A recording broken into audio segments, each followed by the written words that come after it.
Hello, and welcome to My Week in Baseball. I'm your host, Phil Estruth Harrison. You're listening to Season 4, Episode 3. All episodes are available in both video and podcast format at myweekinbaseball.com, or subscribe on YouTube at My Week in Baseball, and be sure to click the like button. As always, a couple of acknowledgments. First, to Rose Petal Studios for the artwork and logos created for this show. To view more, visit rosepetalstudios.com. And second, thanks to Ari Estruth in Nashville for our intro music. Well, today we've got a batter thrown out from left field, the new Torpedo Bat. Is it new? An unexpected home run leader, and a great new baseball name, plus an update on a couple of San Francisco Giants. Of course, we'll also have a blast from the past and a timely Blimerick, our baseball limerick, along the way. So let's get right to it. We'll start out with today's trivia question, and it should be a simple one. Can a pitcher both win and lose the same game? We'll have the answer for you a little later in the broadcast. Next up, a crazy play. An outfielder who throws out a batter at first base. Really? Maybe this should have been the trivia question. Anyway, credit goes to Alex Stump of MLB.com for this particular information. It happened just recently on April 16th in a game of the Pittsburgh Pirates at bat against the Washington Nationals. So here's the situation. There is a runner on first, and the Pirates batter, Tommy Pham. Now, how many teams has Tommy Pham been on? That seems like he's been around forever. Anyway, he lines one to left field. The Nationals left fielder, James Wood, appears to catch the ball. But he comes up throwing, and as he comes up, the umpire signals safe. It's not a catch. It's not a catch. Now, the runner on first, the Pirates' O'Neill Cruz, is heading towards second. He does not see the umpire make the call, and from his viewpoint, and if you're looking at this, when you watch the replay, it looks like a catch. I can certainly understand why O'Neill Cruz would have thought the ball was caught. He's about halfway to second, and he sees what he thinks is a catch. He stops, he quickly pivots, turns around, heads back to first as fast as he can, and on a head-first slide, he makes it into the bag. Well, the Nationals' first baseman, Nathaniel Lowe, is waiting for the throw. It comes in from the Nats' left fielder to first base.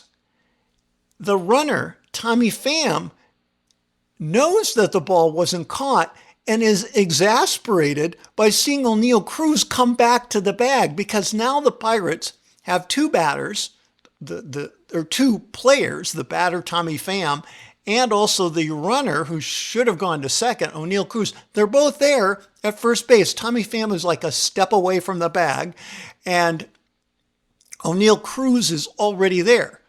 So the batter kind of throws up his hands like, what do I do? The first baseman, Nathaniel Lowe, decides to step on the bag, and then he puts his glove on the runner. So what happens? The batter is out. How is the play scored? Is it a single and then, an error or an out after the fact? No, it's scored as a putout, 7-3, left field to first base. What a crazy thing. This has hardly ever happened. It has happened, but it's hardly ever happened ever before. Now, the one thing that I thought, if you watch the replay on this, and I would urge you to take a look for the a video of the April 16 game, Pirates and Nats. But the thing that I found interesting about it is what would have happened if Nathaniel Lowe, the first baseman, had made the play in a slightly different order. He catches the ball on the throw from left field. The runner is back on the bag, but he's supposed to go to second. The batter isn't quite there yet. It could have been a double play. He could have tagged the runner because that runner had to go to second and then stepped on the bag, and that would have caused both the runner and the batter to be out. It would have been a double play. But instead, he did it the other way. He stepped on the bag first, getting one out, which eliminates the force at second. The runner now no longer has to go, and the runner is safe. And it was a crazy play, extremely rare. I mean, have you ever seen that? An outfielder throwing out a batter at first base. Crazy things that happen. Next up, an update on two San Francisco Giants players that I mentioned in a previous episode. And one of those is their young center fielder, Young-Hoo Lee, from the Korean leagues. This is really his first full season because, as we talked about before, he got hurt right away last year. He has been terrific, and I'm glad to report this. He's typically the number 3 hitter for the Giants, third in the batting order. In a recent game, he belted 2 home runs in a win over the Yankees. He is hitting .338. He's in the top 10 players in Major League Baseball in OPS, on base plus slugging. He leads the major leagues in doubles, and he is third in runs scored. So terrific for Young-Hoo Lee. Hope he keeps it up. The other update I wanted to give just quickly is on Justin Verlander and his quest for winning 300 games. As I stated in a previous broadcast, he started the 2025 season needing just 38 wins to get to 300. That would be approximately 3 years of winning, about 13 games a year. How's it going so far at age 42? Well, not good. Verlander has started 4 games, count them 4. He has 0 wins, which doesn't help him get to 300. He has 1 loss, a 6.75 ERA. Ouch! And a whip, walks and hits per innings pitched, of 1.77. Not good. We hope he'll do better in the future, but it's not a great start for 2025. Oh, and speaking of Verlander, reminds me of his 2-time former teammate, first from the Tigers and then later on the New York Mets, and that is Max Scherzer. Now, this isn't really a baseball-related item, but is Max Scherzer old? Well, let's put it this way. His Texas Rangers teammate this year, first baseman Jake Burger, is the son of Scherzer's 6th grade social studies teacher. So he is now playing on the same team with the son of a former teacher of his. So it just tells you how the generations change with Verlander and Scherzer now at the upper ends of their careers. So how's that for a crazy coincidence? Oh, and incidentally, has Scherzer pitched well? Well, it's really kind of hard to tell. He's on the Toronto Blue Jays this year. He pitched 1 game poorly and immediately got hurt. So he's on the currently on the injured list again. So we'll hope it goes better for both Verlander and Scherzer as the season progresses. Next up, Torpedo Bats. Now, I'm sure you've heard about these by now. The thinking behind the Torpedo Bat is that it's just a little bit of a different shape, right? The concept is that the trademark of the bat typically appears in more what I'll call, not really the center of the bat, but the part of the bat where the bat starts to get thick. You've got the trademark of the maker of the bat, the manufacturer of the bat. And then the longer part of the bat at the end, typically, as you'll know, is the barrel, is the part where the heaviest and meatiest part of the bat is, where you're supposed to hit the ball. And we actually have this statistic now of barrels. How often does a player hit the ball on the barrel? And that's supposed to be an indicator that they should do well, maybe if they're not already doing well, but it's one way of judging people, and it's going to affect their pay in the future, right? Are they barreling the ball? Well, so what happened is now we've got all these new ways of analyzing how a player is playing and where they're swinging and where they're connecting on the bat. And the Yankees noticed that their shortstop, Anthony Volpe, who I think is in his 3rd season now, has not been hitting as they expected him to hit overall. He's been okay, but he hasn't been as good as they think he could be. And after looking at the analysis through the off season, they realized that most of the balls he's hitting, he was hitting on the trademark, on more what I'll call more the middle part of the bat. He's not hitting it at the end. He's not hitting on what would be a true barrel. And so they talked to some people, and a manufacturer said, we can do something to help with that. We could make a bat, a legal bat.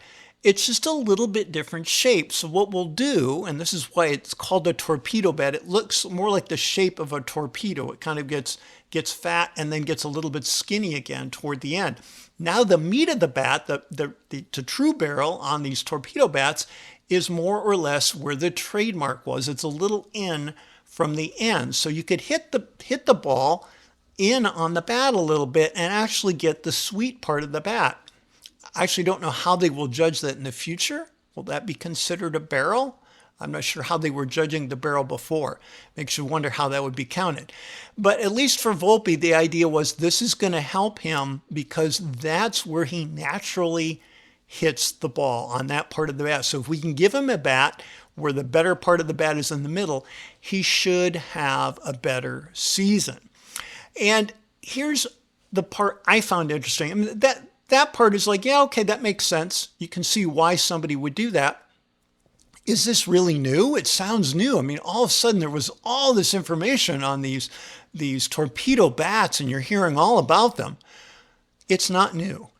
So I was listening to a podcast recently about this topic, and they had a former MLB player on who said that 15 years ago when they were playing, somebody came to them with this same kind of bat. It was a different manufacturer. I'm not actually sure they're even around today, but came to them and said, hey, look, we've got this bat. It's like this. It's got the meat. It's kind of more in the middle. It might suit your hitting. And the player tried it a couple of times, didn't really like it. It felt kind of funny. I'm sure it would feel funny because you're not used to hitting you're not used to swinging a bat that's designed in that way.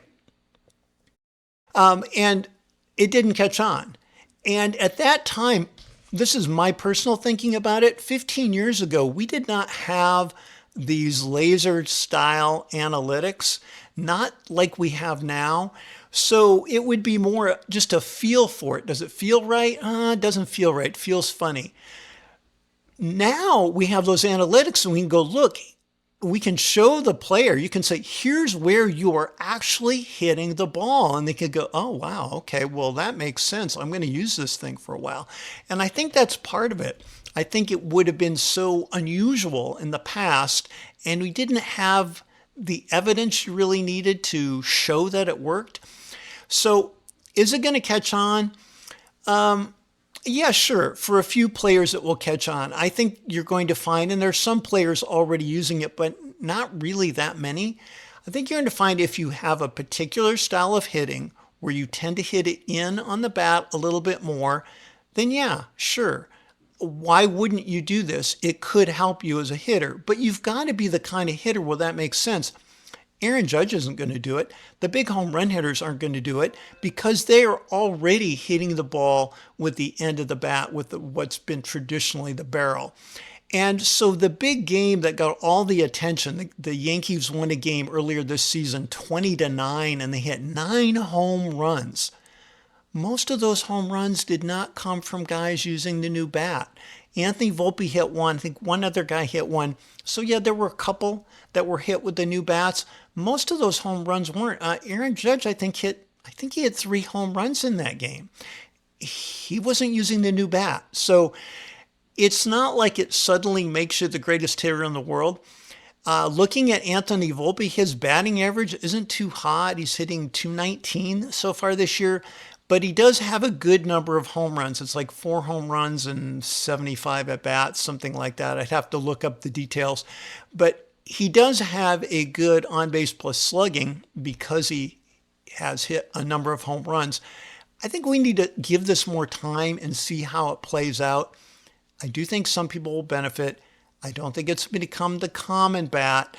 And I think there's a lot more hype because we had this one game and other things were not perhaps taken into consideration. What was the weather like that day?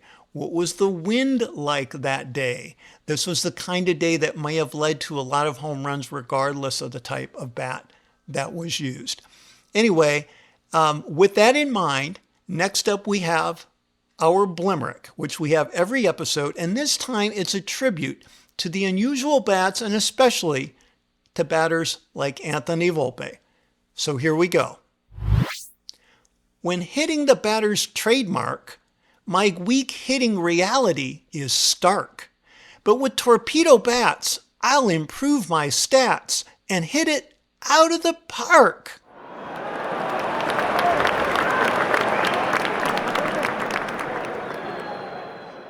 Next up, who is leading all of baseball in home runs, at least through April 16th of 2025?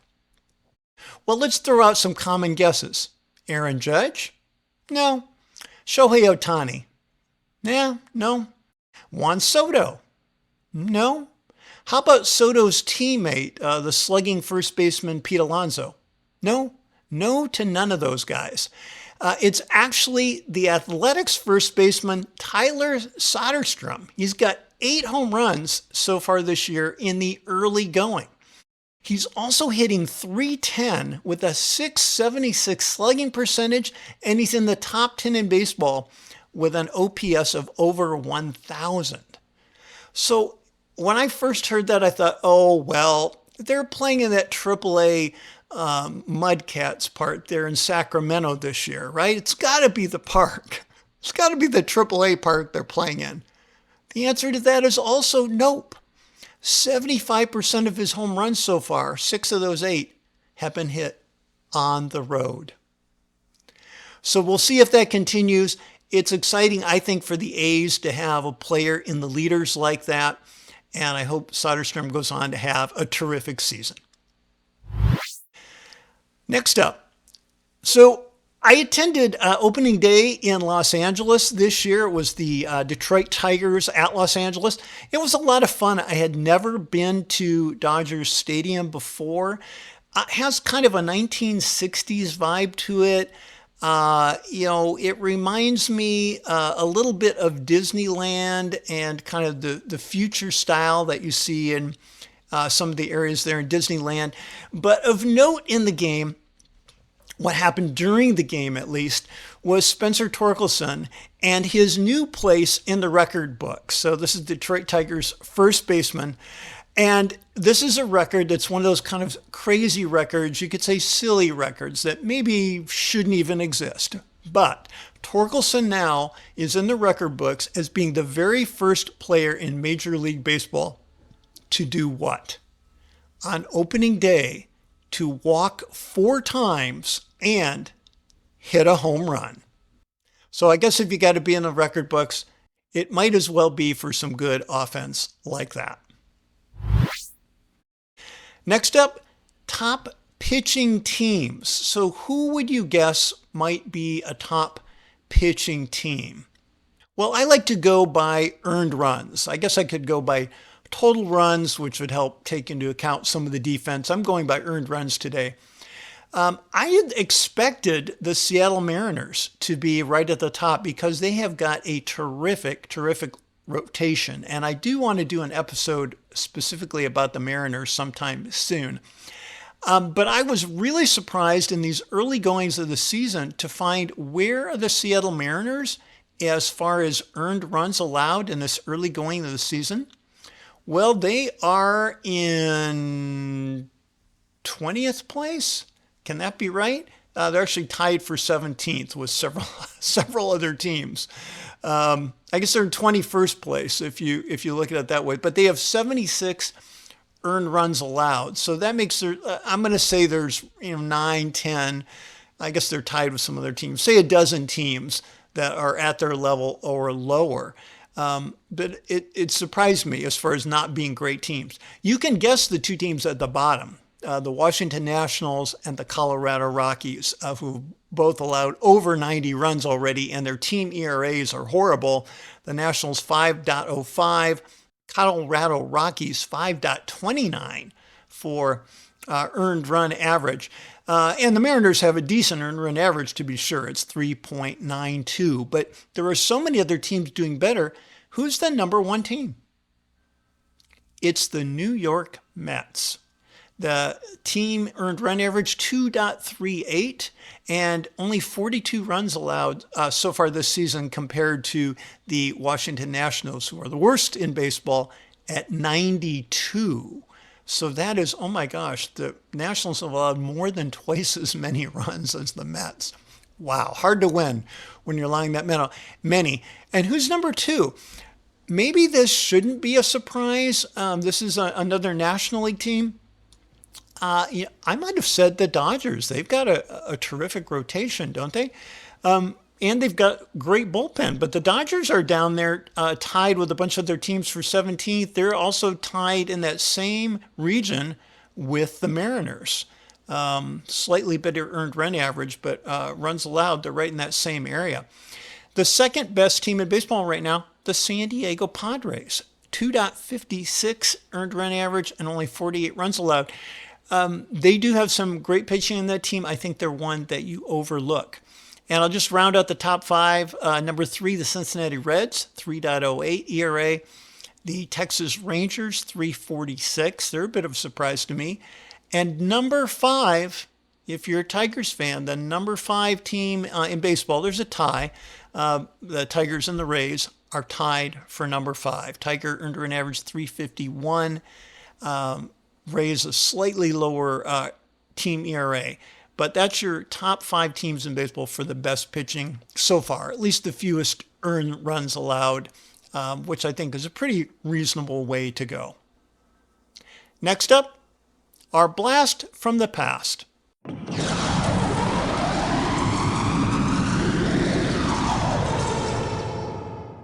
But this time it's really a blast from the future. So this is a player you won't know about because they haven't really got there yet. But I want this to be about the future this time because I love this person's name. This is a relief pitcher, Detroit Tigers relief pitcher, right-hander. Their name, Chase Lee. If you're a pitcher, especially a relief pitcher, what a great name, Chase. I just think that's terrific. He was acquired from the Texas Rangers last year at the trade deadline in exchange for Andrew Chafin. And he's a sidearm pitcher. And what's unique about him, or something that is appealing about him, is in his minor league career, and he's still in the minors right now, Chase Lee in his minor league career has struck out 12.4 batters per 9 innings. That is outstanding. That would be, if he was doing that in the majors, it would be at the top or right up there in the top couple of people. Over 12 per 9. That's absolutely fabulous. I want to look up some statistics about him right now. And he's currently playing for the Toledo Mud Hens, and he's not starting out great, but it's so few innings, like 8, just a little over 8 innings. But ERA this year of 4.32. And his whip is great, though. He's letting on base only 0.8 runners per inning. So that's got to be good. His strikeout per 9 this year, so I said it was 12.4 in the minors up to this point. This year, it's only over that 8 innings. I know it's low. 13. He's striking out 13 batters per 9 innings. So I think he's at age 26. Last year, he was in AAA Round Rock for Texas. He had a 1.69 ERA and over 9 strikeouts per 9 last year at AAA. I think he's likely. I think we're likely to see him again. We did pitch in Detroit and Toledo AAA last year too, so I think we're likely to see him in Detroit later this year. He has not made his major league debut yet, but keep an eye out for right-handed pitcher Chase Lee. And today he is our blast from the future. Lastly, is the answer to today's trivia question. So this is kind of an unusual one because you could answer it more than one way. Today's trivia question was, can a pitcher both win and lose the same game? So if you answered yes, no, or even maybe, you are correct. This question was inspired by something that actually did happen this season when early this year, Bednar lost to Bender.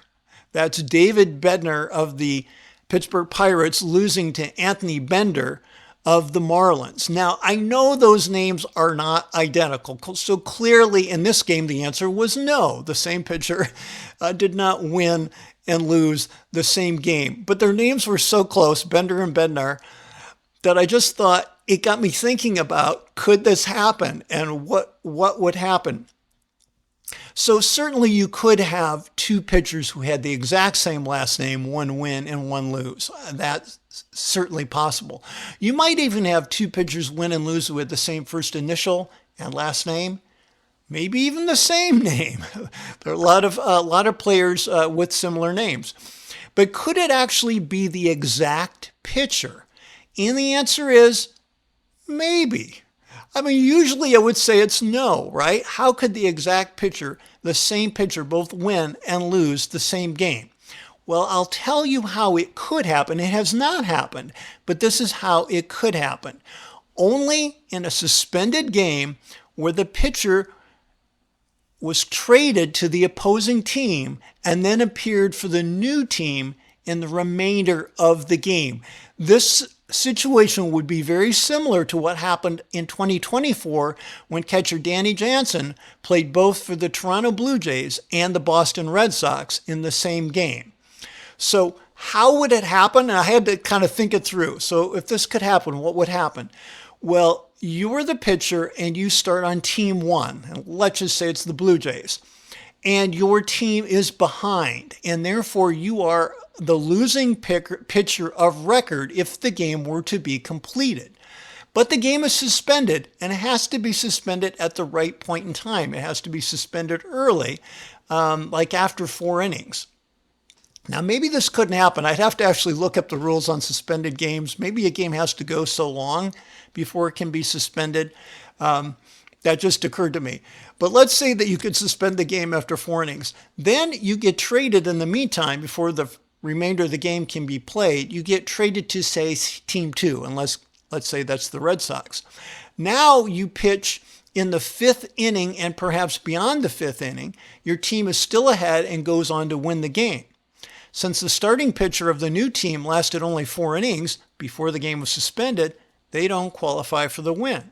But now you, the new pitcher, do. So on your old team, you were behind, you get the L. On the new team, because you pitched the 5th inning and higher, you get the W. So I think it actually could happen. I will have to check those rules on suspended games just to be sure. And according to Major League Baseball, a suspended game is a game that is stopped early and must be completed at a later date from the point of termination, though not all terminated games become suspended games.